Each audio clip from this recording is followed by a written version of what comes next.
नमस्कार सबैजनालाई। आशा छ सबैजना आरामै हुनुहुन्छ, खुसी हुनुहुन्छ, पर्फेक्ट हुनुहुन्छ।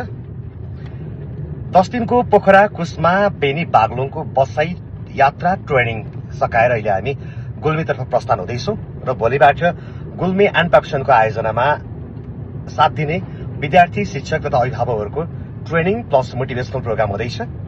आशा छ यो पटकको भेट पनि सौहार्दपूर्ण हुनेछ, कार्यक्रमहरू उपलब्धिमूलक हुनेछन्, फलदायी हुनेछन्, धेरैजनासँग भेट्न पाइनेछ।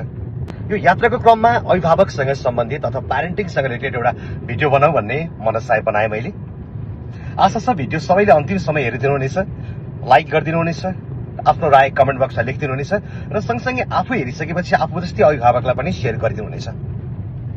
हामी सबैजना अभिभावक आफ्नो सन्तानलाई एकदमै माया गर्छौँ, एकदमै ख्याल गर्छौँ अनि चाहन्छौँ मेरो सन्तानले कुनै पनि दुःख नपाओस्, मेरो सन्तान सहज माहौलमा हुर्कियोस्, मेरो सन्तानले कुनै पनि अब्स्ट्याकल फेस नगरोस्, स्ट्रगल फेस गर्न नपरोस्। एकदम राम्रो सोच। तर कहिलेकाहीँ हामी बच्चा-बच्चीलाई बढी माया गर्ने बहानामा गलत बाटोतर्फ त लगिराखेका छैनौँ। उदाहरणको लागि हाम्रो बच्चा-बच्ची बाबु नानी स्कुलबाट आउनुहुन्छ, आफूले लगाएको जुत्ता उहाँ आफै खोल्न सक्नुहुन्छ, तर कतिपय अभिभावकले बच्चा-बच्चीलाई बहुत माया गर्ने बहानामा आऊ बाबु म जुत्ता खोलिदिन्छु, आऊ नानी म जुत्ता खोलिदिन्छु भन्नुहुन्छ, आफै जुत्ता खोलिदिनुहुन्छ। धारामा गएर आफै धारा खोलेर त्यो बच्चाले हात खुट्टा धुन सक्छ, सफा गर्न सक्छ, तर कतिपय अभिभावकले फेरि माया गर्ने न्युमा आफै अग्रसर भएर सफा गरिदिनुहुन्छ। खाजा खाँदै गर्दाखेरि अलिकति टेबलमा फोहोर पार्ला उसले, तर आफै खाजा खान सक्छ, तर कतिपय अभिभावकले फेरि आऊ मेरो बाबु मेरो नानी भन्दै खाजा खाँदिनुहुन्छ। यहाँसम्म कि होमवर्क गर्ने बेलामा बच्चाले अलिकति हात दुख्यो भन्दै रोयो भने अथवा अलिकति बानाबाजी गर्यो भने आऊ मेरो छोरा मेरो छोरीको होमवर्क म आफै गरिदिइहाल्छु नि, अनि आफै होमवर्क गरिदिनुहुन्छ। बेलुका खाना खाने बेलामा यसो गिलासको पानी सकियो भने बच्चाले आफै फ्रिजमा गएर पानी लिएर आउन सक्छ अथवा बोतलको पानी ग्लासमा हाल्न सक्छ, तर हामी कहिलेकाहीँ गल्ती के गर्छौँ भने आफै अग्रसर भइदिन्छौँ।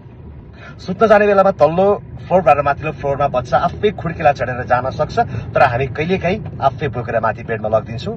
अनि बिहान उठ्ने बित्तिकै उसले ब्रस आफै गर्न सक्छ, तर हामी आफै अग्रसर भएर गरिदिन्छौँ। ठिक छ, पाइयो आफ्नो सन्तानमा माया गर्न पाइयो, तर यसो विचार गरौँ त अहिले हुर्काइरहेको सन्तानलाई हामीले उसले फेस गर्ने हरेक अब्स्ट्याकल हटाइदिँदै गर्दाखेरि, उसको सानो सानो दुःखमा हामी आफै सरिक भएर हटाइदिँदै गर्दाखेरि, उसको सानो सानो समस्या हामी आफै सरिक भएर समाधान गरिदिँदै गर्दाखेरि के हाम्रो सन्तानले दुःखसँग जुझ्न सिक्दैछ त? अब्स्ट्याकलहरूलाई पार गर्न सिक्दैछ त? आफै निर्णय लिन सक्ने बन्दैछ त? पक्कै छैन होला नि त। कहिलेकाहीँ हामी अभिभावकले बच्चा-बच्चीलाई सहज बनाउने क्रममा, बच्चा-बच्ची हुर्काउने क्रममा सहज वातावरण क्रिएट गर्दै गर्दा भविष्यमा उसलाई असहज हुन सक्छ। हामी अभिभावक उसको हरेक यात्रामा सरिक हुन सक्दैनौँ, कदापि पनि उसको हरेक अन्धकार हटाउन सक्दैनौँ। सो प्लिज यसो गरौँ न, माया गरौँ बच्चा-बच्चीलाई, आवश्यक परेको बेलामा उसको नजिकै भइदिउँ, तर उसले गर्न सक्ने काम उसलाई आफै गर्न दिउँ, हामीले सहयोग गरौँ। उसलाई चिन्ता लाग्दैछ, त्यो चिन्तासँग उसलाई आफैले डिल गर्न दिउँ न, हामीले मात्र सहज वातावरण बनाऊ।